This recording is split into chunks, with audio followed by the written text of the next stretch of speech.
What is going on, everybody? Daniel here, bringing you another episode. Today we're going to go ahead and review the Nintendo 2DS because, you know, why not? I've owned this thing for about a week, and honestly, it's time for me to actually give you my personal experience and opinions about the Nintendo 2DS. Now, if you want to see my first impressions when unboxing the 2DS, you could probably check out that video up here, but without that further ado, let's get right into it.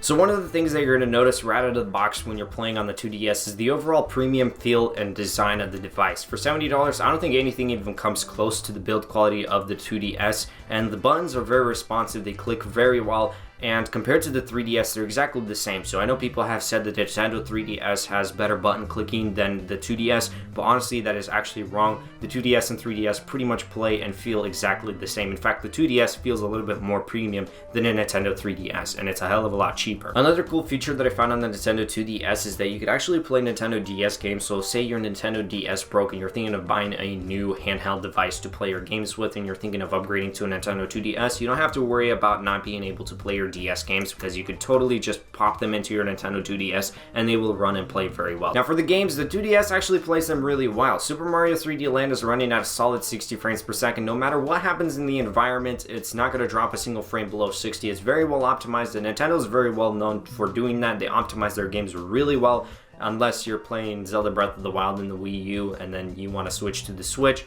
Obviously, the Nintendo Switch is going to play it a little bit better, and Nintendo's on purposely not going to optimize it for the Wii U so that people will go ahead and buy their new console. But for the games, it runs very well in the 2DS, and you don't really see any kind of hitches and glitches and frame drops. It just runs a smooth 60 frames per second and doesn't bother you at all with Super Mario 3D Land. Now, for The Legend of Zelda Ocarina of Time, it was running at 30 frames per second, and honestly, again, there's no frame drops. In fact, I didn't even feel that it was 30 frames per second. At first, I thought it was 60, but then when I researched online, it was actually 30, but it doesn't bother me at all. I've played that game for hours on end, and I didn't really notice a difference between 60 and 30. And honestly, I do notice a difference in certain games. It's just the way Nintendo optimizes their games, you're going to notice a difference between 30, which actually gives me hope for the Nintendo Switch because the Zelda Breath of the Wild is running at 30 FPS, and I really hope that that 30 FPS is actually going to feel smooth in the hand, and I won't notice that it's 30 because that's going to really piss me off. It's like very slow, and well, it's not going to really piss me off. It's going to be annoying, you know.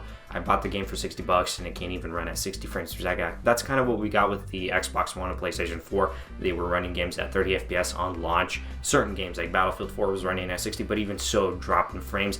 I hope they don't really do that with the Nintendo Switch. But back to the 3DS, it was running 30 frames per second, not a single frame drop below, and it was very stable. Now for Zelda, I think Majora's Mask, it was running at 30 frames per second. Now there were a few frame drops. It was going down to about 20 frames per second. It was feeling like the Nintendo 64.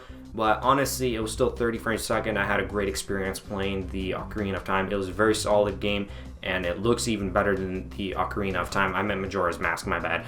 And yeah, the Majora's Mask is running pretty well, but it would sometimes drop, but still, it's running pretty stable on the 3DS. And for the resolution, 240p doesn't bother you at all. I mean, in the distance, you'll notice some aliasing problems, but honestly, playing natively on the 2DS, you don't feel like it's that shit like you would see on YouTube upscaled to 40p to 1080p. Now for the conclusion, I think the Nintendo 2DS is a very great device. It feels great in your hand. It's very cheap. It's only $70. It has a big library collection of video games. Those games are very well optimized. They run at stable frame rates. You're not going to really notice or question yourself as to how much frames per second is the game. In fact, sometimes you'd even be conceived. I think it's a different word. I think deceived that it's actually 60 frames per second, but it's only 30. So yeah, great device. I totally recommend it. It's very cheap. I don't think there's anything that comes close to the price range unless you get the 3DS. Then I guess, yeah, that's kind of a ripoff. You're paying for a product that pretty much performs the same as the 2DS, feels a little bit more shitty, has the 3D effect, but it's like $250. Just go and buy yourself a Switch and, you know,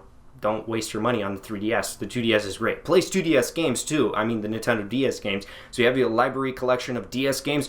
Totally go with the 2DS because you can play all those games on the go, and you don't have to feel like you've actually thrown away all that library collection of your DS games. I hope actually you could play 3DS games on the Nintendo Switch, but I don't think they're going to do that because they're still marketing the Nintendo 3DS, so they would kind of want you to buy the Nintendo 3DS. I don't know, there's just a whole big cloud of stuff. So yeah, if you guys enjoyed my video, hit that like button. If you didn't like it, go and smack that dislike. If you want to see me unboxing the Nintendo Switch, go ahead and subscribe for future uploads, and I'll catch you all in the next episode.